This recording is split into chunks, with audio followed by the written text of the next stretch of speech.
So today we're going to have some fun. It's an experiment in time. It's a real-time experiment, however you want to describe it. And it's on miracles. And it kind of is a spin-off. Saturday I do these Success Saturdays, I'm calling it. And it was a spin-off of the butterfly experiment. Since we all kind of were in a cocoon, that started the butterfly experiment, led into, doing stuff, success. And on Saturdays, which turns out to be, I don't know why I didn't do it before, to be honest with you. It's a great day to do these kind of things because even people with outside jobs or full-time practices can't drop out at noon necessarily on a weekday, but they can jump in on Saturday. So anyway, last Saturday talked about changing your mindset about success, success track, how to reframe your mind, because successful people think differently about success and things like that than non-successful people. So, that's on YouTube. I post it on Facebook. I'll post it again if people want to see it. And it kind of led into what we'll talk about today, which is miracles. But first, always have to give my contact info, Marketing 101, how to get in touch with me. You always do that twice during a webinar, and I got to keep reminding myself. You do it at the beginning, you do it at the end.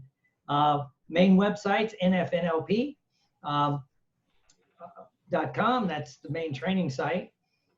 I'm on Twitter at Dr. Will at RealNLP. I'm on Instagram as Dr. Will Horton. I have a couple other websites, Dr. Will Horton, which is being revamped and should be launched this week. Just something to think about if you want to keep in touch with me. And one of my new favorite sayings, it comes from a different world that one person on the call is very familiar with. The only easy day was yesterday. So let's get to work and have some fun. So let's think about, what can I learn new today? A lot of this will be depending on your training background experience. We'll have different, it will be sort of a review. But if it's a review, what can you learn new? Those of us sit through classes over and over. I'm constantly listening to Audible books, especially like Neville Goddard and Max Freedom Long and some of that. I can listen to it over and over, and I'll hear something slightly different each time. So what can I learn new today? How can I grow today? And an important one for us to, in this time with the lockdown and everything going on, what can I do different today, even with the current situation? And what is a goal I'm working on that needs a miracle? Since we're going to talk about miracles, what's something in my life I would like to have a miracle, right? So today, let's start with your desires. What do you want? And what's a real goal you'd like to work on? And I always stress when I think about this that your desires, your goals, whatever it is that you want, is one way that God or the universe or the whatever it is out there is speaking to you, because if the universe lives through you, right, it experiences the universe through you. So we could, we got 15, 16 people on the call. If we all wanted a gourmet meal, we have the exact same gourmet meal, we would experience it 15 different ways.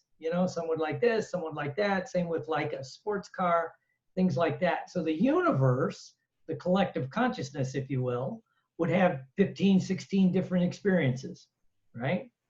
And so, we begin to think about these kind of things, what our true desires are.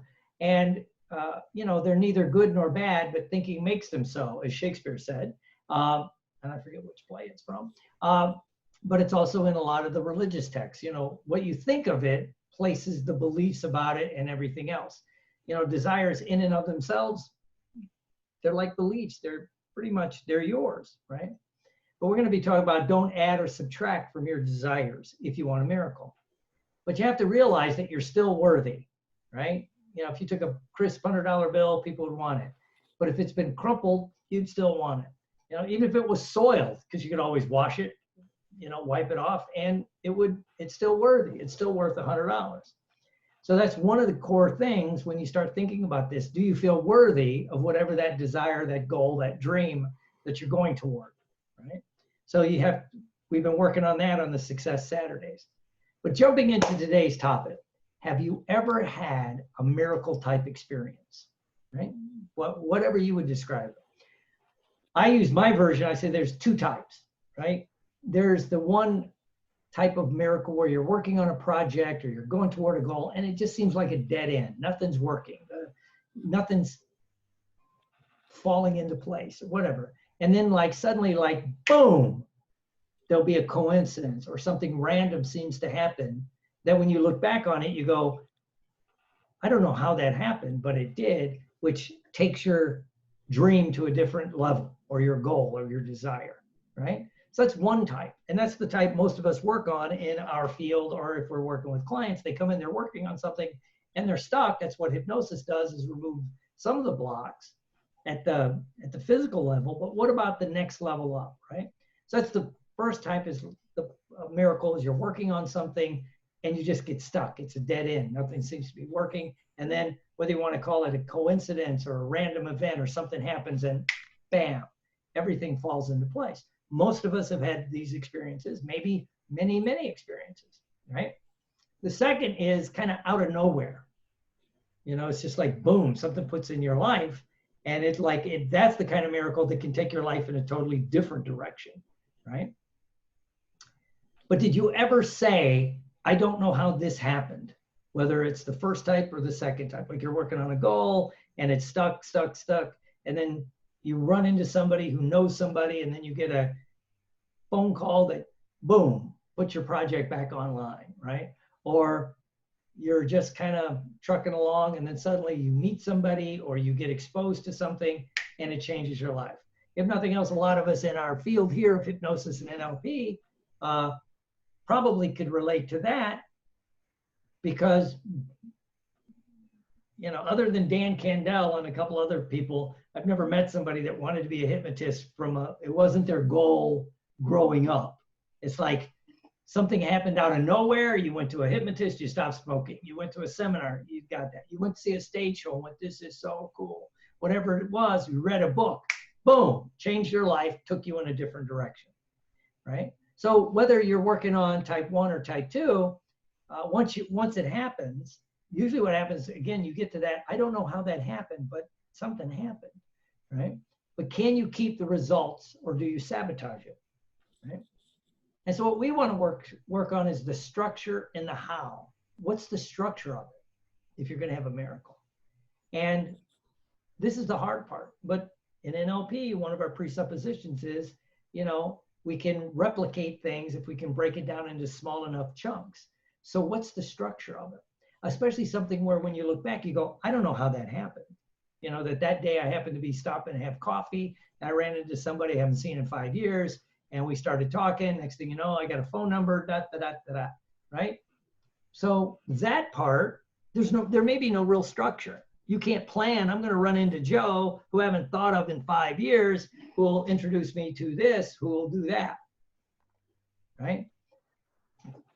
No. So that part, there's a gap, right? So the thing we have to think about is what happened right before that miracle, that magic, or that coincidence started to fall into place. What was right before it, and then it took off, right? Because if it's truly a miracle or magic or even like a coincidence, it can't be planned. You know, that's like the people that I'm gonna you know, have some spontaneous fun. So I'm going to open up my schedule with tomorrow afternoon between 3 and 4:15 for spontaneous fun. Certain things just don't seem to work that way, right? And that's the catch-22 that we fall in when you start studying this kind of stuff. You know, how do you plan for the unplanned? How do you structure it? Is there something going on? And part of it, I would say, as a lot of motivational speakers and things that have said through the years, you have to let go of the how. You know, how is this thing going to work? How is this that you plan it, but you know, if you hang on to the how too much, you know, as our dear friend Tony Robbins calls it, the tyranny of how. I like the way he says it. You know, it has to work exactly this way, right? So if you want to be a millionaire, that means you have to do this, and you have to do this, and you have to do this, and you save all your money, and you get to be a millionaire at 64, and then you have a heart attack and die at 65. You know, or you end up stroking out and the nursing home takes every damn dime you have. Excuse me, I'm cynical. Whatever it is. So if you structure it too much, can you let go of the how? And I use a quote from the from the Bible, Deuteronomy chapter 4, verse 2. Not that I know it, I just like the quote. You shall not add to the word which I am commanding you, nor take away from it. And I think that's a psychological roadmap, right? Because adding to what you want is saying how it will happen. I want to do this. So that means this has to happen, this has to happen. So you're basically ordering the universe for it to only happen this way. So if you want a new car, there's, God knows, there's a lot of ways to buy a new car, right? But if you say, well, first I got to get a different job, get more money, save up this, and then you've just telescope down, if you will, for the way it to happen, right? So adding, you shall not add, means it can only happen this way. But there's many ways it can happen, right? Subtracting is accepting less, right? So I want a new car, I want a new Corvette, right? Well, actually, I've switched my mind. It's a Porsche, right? But you say, you know, a Mazda Miata is a really nice car. And it is. It's a great car. I drove them. They're fun little cars. So if you're accepting less, that's taking away from what you say you want. And I would say all of us hypnotists and NLPers and metaphysical types know, you just told your subconscious mind, don't believe what I say, that I want this because I'll settle for that, right? You know, it's like lowering your standards. You just can't, you know, if you want this, this is what you want, right? And again, somehow thinking if I accept less, it's pleasing to the universe, right? But I think what we'll be working on is a concept I got from the recovery community from substance abuse. Almost everybody I've ever talked to that recovered from a substance abuse issue, almost any addiction, hits the part where they have to let go of trying to make it happen. You know, whether it's drinking, I'm just not going to drink. They have to just surrender. You know, in the recovery world, it's called surrender to win, right? You just give up. I can't do this by myself. I just can't. I've tried this, I've tried that. You have to let go. And that's mainly going back to the how. And again, I'll just relate it to substance abuse. There's a really cool book, chapter in one of the books, and it's talking about all the things we try to do to control our drinking. You know, my addiction, you know, which was drinking, you know, only drinking natural wines, only drinking on the weekend, only drinking after 5, never doing this, only drink, right? It doesn't work. That's trying to plan it. That's adding to how this can happen, right? And once all of that's broken away, you know, then you surrender into the process, and then sometimes miracles happen, right? You end up at a 12-step meeting. You end up in a treatment center. You end up talking to somebody who gives you a different viewpoint. And, you know, I've known people that recover without treatment and or the 12-step. So can you do it, right? So but have you ever pushed away a success because you demanded it happen another way, right?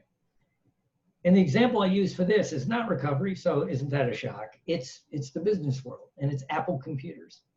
You know, for how many years, you know, Steve Jobs and Bill Gates were, you know, friendly competitors. I don't know, maybe they weren't friendly competitors, you know, but Gates was dominant. And, you know, Apple kept building great computers. In fact, some people say better computers. They couldn't win, right? You know, that Microsoft was just basically kicking their ass every day, right? And then suddenly they came out with the iPod. Had nothing to really do with a computer. It was a different way to listen to music. iPod led to, again, it was one of those, he had a goal to be a dominant world corporation, if you will. I forget what, I know he laid it out, but it was like, you know, and he thought he would get, at first it was to build a better computer, you know, and build a better this, and this, all right? And then he did the iPod, and then he came out with the iPhone, right?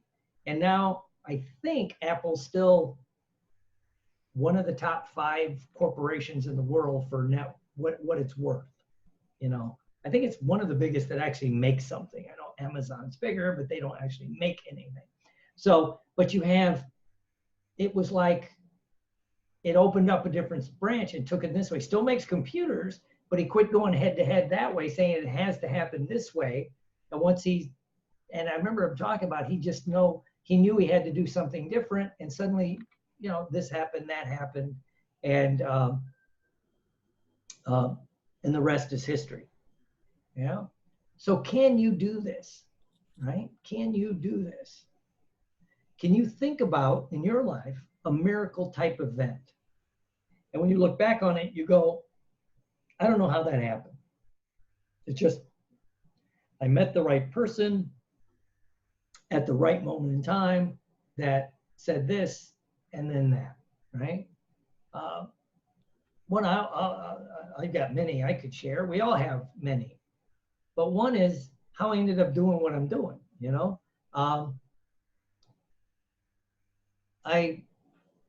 I took an NLP training, and I actually took it for sales, to be honest with you. And I found it fascinating, right? I thought it was really cool. And then I wanted to do a firewalk, right? And I just missed, Tony Robbins was doing a firewalk in Chicago, right? And I just missed it. And I'm like, damn, right? But I knew I wanted to do a firewalk. That was my goal. That was the thing I wanted to do. Couldn't tell you why. Part of it because some of the NLP people were making fun of it. And I thought, this just sounds interesting to me. What Tony Robbins was doing. This is back in the early 80s, right? And I'm like, damn. So I was looking, and this is before the website, so I had to call up and Robbins Research International, find out when the next firewalk was. I think there was one down in Texas, and back then he was doing like one a month somewhere. So I'm trying to plan it. And I went to one of the NLP things we were doing, and somebody had a flyer about a conference in Nashua, New Hampshire. And it was for the National Guild of Hypnotists. It was the first year they were in Nashua, New Hampshire. And I'm like, oh, this sounds interesting. It was a lady. She's like, this looks interesting. Maybe I'll go. I'm looking at it. It's reasonably priced. And then I saw, in the back that they were doing a half day or something like that, an evening of a firewalk experience. And it was like $79. This was whatever it was, 80, whatever it was. And it was led by George B.N., who was one of the top trainers for the National Guild back then. And I'm like looking at that, and I'm like, damn, because Tony Robbins' firewalk was like $2,000 back then, right? He didn't have a lot of competition. So, and his career was starting to arc up. So I'm like, $79 on a Thursday night. And then if I stay for another couple hundred, I can do the conference. And then I looked at what the conference was offering. I said, this sounds kind of interesting. I'd never heard of the National Guild, right? And so I go there, and the rest is history. I do the firewalk. I started talking to people. I asked, how does this thing work? I did my homework. I didn't just stay in my room. I'm like, I'm networking with people, George B.N., Steve Lavelle, for us old timers that no one else knows these names anymore. But anyway, I'm like, whoa. And I had so much fun the next year. From then on, I started teaching and I never started to do this, right? In fact, I thought if I was going to become a trainer or do any of that, it would be in that old traditional NLP world, which a lot of people were doing, right? And I ended up going to this hypnosis world. And when I started doing it, there was nobody doing NLP in the hypnosis world, right? There were the two camps. Anyway, and I look back, it's like, how did that happen? How did I happen to get, and it wasn't my flyer, it was a lady had the flyer, right? And I'm like, whoa, this is so cool, right? In fact, part of the flyer was they were having a class like in June right before that. So I went to their class in Chicago on becoming a certified hypnotist, and then, then took off. But how could I do that? So if I step into the moment just before, right? So if I'm thinking about like, how did all this started to happen, and and we'll do this exercise. I had to close my eyes and step into it. And I realized, I'm like, if I'm supposed to go to this if I'm going to do a firewalk, something will happen. And I was trying to figure out how to arrange it to go to either Dallas or I think he was doing Dallas and Fort Lauderdale. And so I'm thinking about that. And then, and I remember going, well, something will happen. I wasn't going to force it. I just knew it would happen. Right. And then it did, and as some of the religious texts said, the way we know not of, it's not spelled right. This is the way we know I left out no, not of. You don't know how it's going to work. So if I step into the moment just before, and then I step into the moment like I want to do this, I don't know how it's going to happen. I just know I want to do this. And then I step into, you know, I'm doing a fire walk in Nashua, New Hampshire, and I can look back and go, wow, how did all those things fall into play, right? And then if you do that, that begins to set your mind that maybe it's that letting go. Maybe it's letting go of how. Maybe it's opening up to the universe. Maybe it's spreading your energy up. So what we're going to do, I want everyone to do this. Let me open this because I'm going to record this in a different spot also on for me. Cool. So here's what I want you to do. I want you to think about 3 examples of miracle moments or coincidences, whatever you want to call it. What's a miracle moment in your life, right? And as much as you can, think about the work you did before, especially let's work at like something you were working toward, and then you accomplished it, but when you look back, it's like certain things had to happen that you really couldn't plan, right?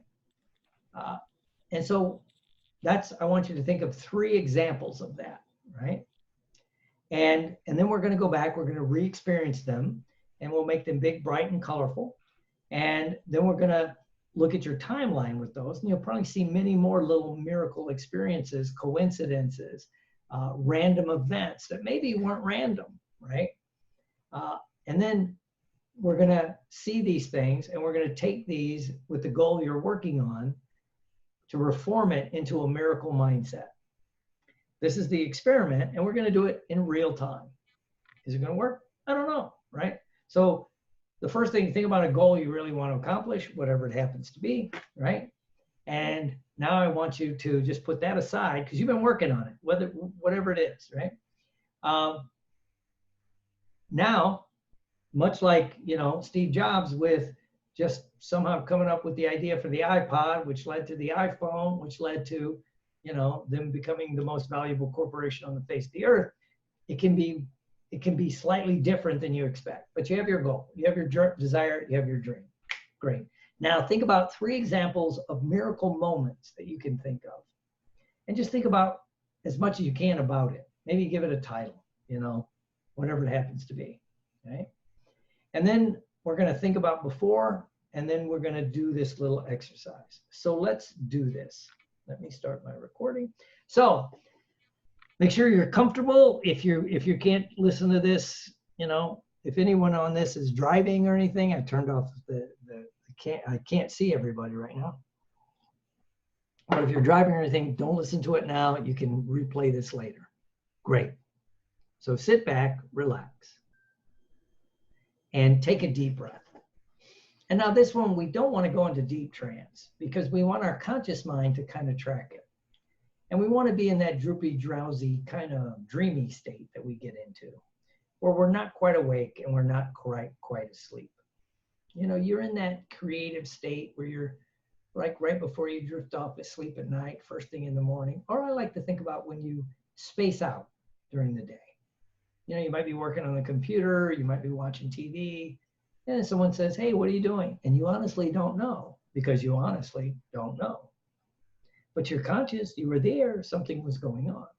So if I just count from 1 to 3 and you kind of imagine your body relaxing just enough for you to experience that. Good. And with each number I count, I also want you to think of one of the miracle experiences in your life. It could have been anything. It could be something in work. It could be something in your relationship life. It could be financial. It could be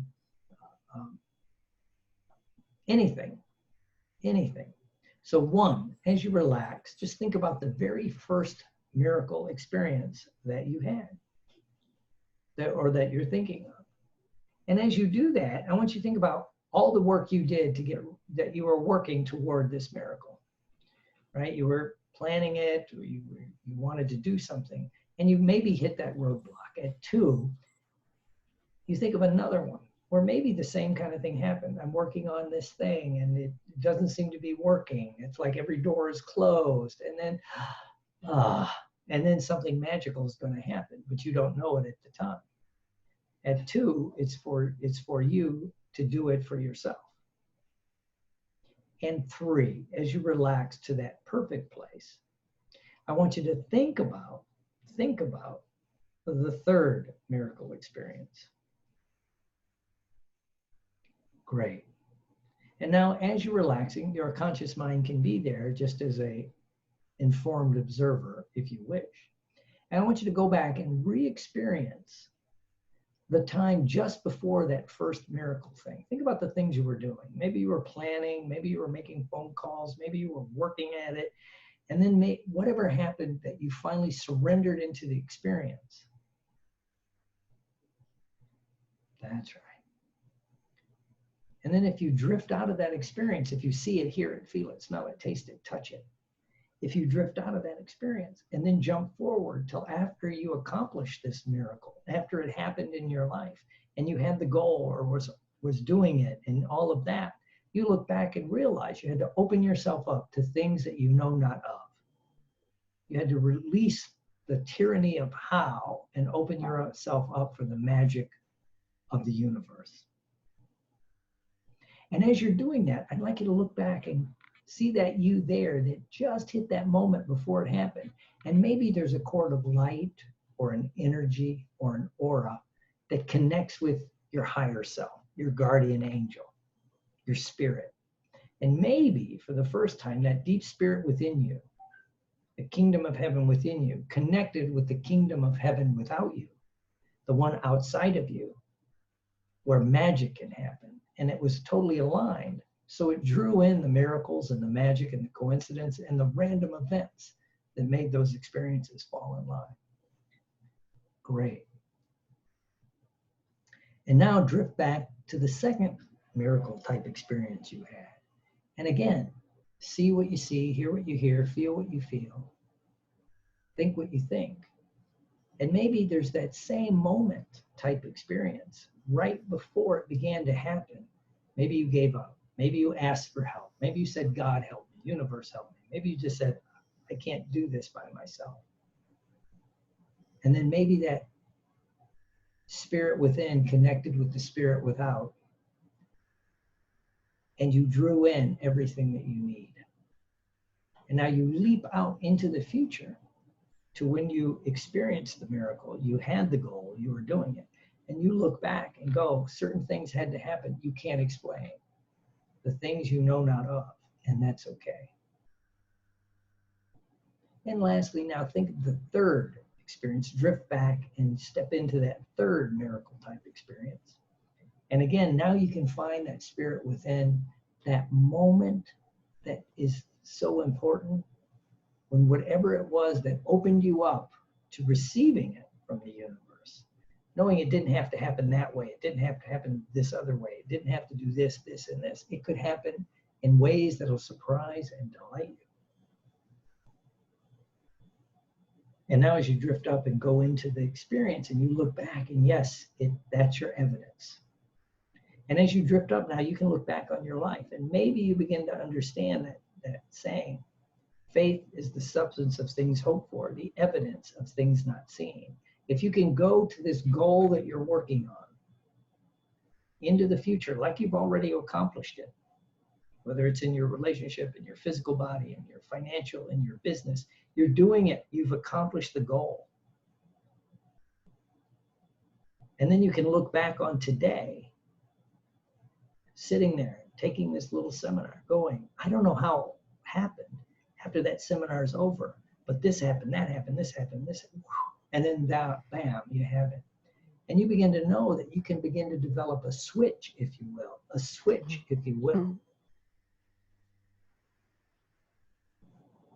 that you can turn on the miracle mindset, that you can turn on that and tag into that because it's what you need, it's what you want, it's what you desire. It's what you need, it's what you want, it's what you desire. And you can think about, really think about that this desire, this goal, this dream that you're going toward is fine. Maybe the universe wants to experience this through you.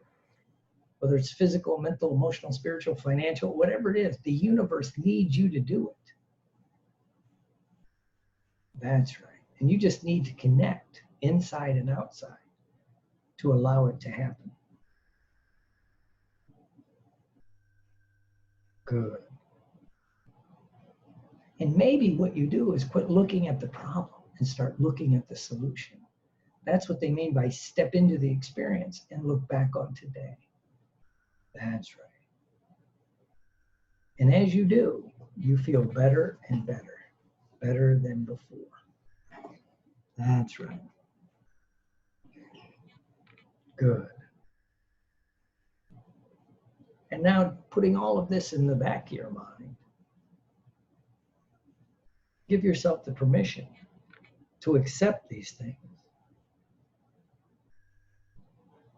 To accept these things, to realize that you're worthy, because you're the only person that can do what you were put here to do. You have your own special talents, abilities, and skills. Only you can do that. You will affect the universe as only you can. So maybe the universe wants to do this through you, and you have to allow it. And so as you accept that now, you feel better than before. Good. And now I'm going to count from 1 to 5 and bring you back. But you come back feeling better than before. Good. Good. 1, coming on up, letting all of this go into the back of your mind. 2, drifting to the surface. 3, wide awake, clear-headed and refreshed. 4, opening your eyes. And 5, open your eyes, come on back. All right. Cool. All right. So as you're coming back, my closing metaphor is, I kind of said it this morning. I was talking about it with this Daniel in the lion's den, right?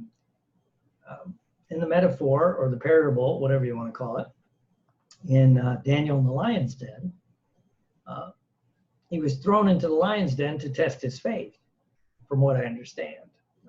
Trust me, I'm not a Bible scholar. I just know some of the stories in it, right? And to test his faith.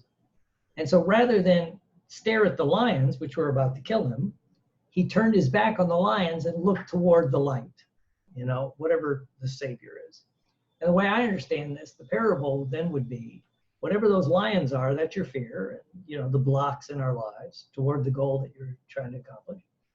If you can turn your back on it and focus on your salvation, realizing that, it's if you're hungry, your salvation is food. If you're broke, your salvation is money. If you're sick, it's health, right? And that has to kind of be generated from the inside.